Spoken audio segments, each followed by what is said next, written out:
Hi guys, it's Romina. Welcome back to my channel. For today's video, I'm gonna be doing a super simple manicure. So if you like this video, please give it a thumbs up, subscribe if you're new, and let's get started.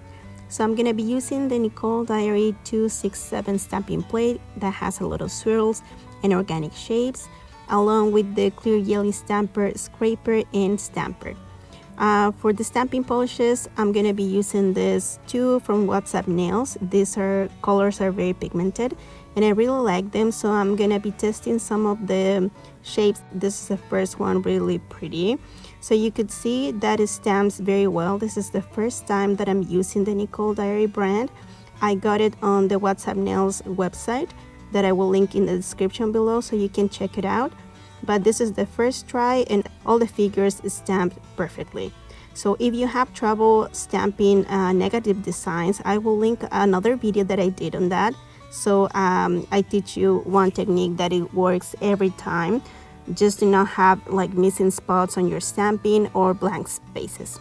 So all the shade of the plates are very organic shapes. There are swirls that are very on trend now. You can also do some French nails, especially if you have shorted nails.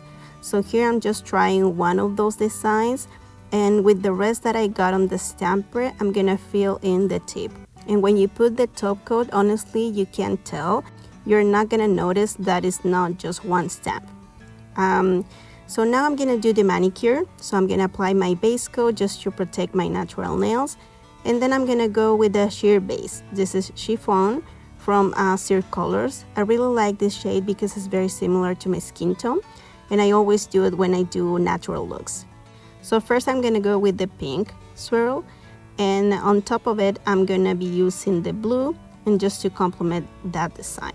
On the pinky nail I just made a mistake and I put it a little bit too far away, so I had to fix it, and I think the result was worse just because it was too thick.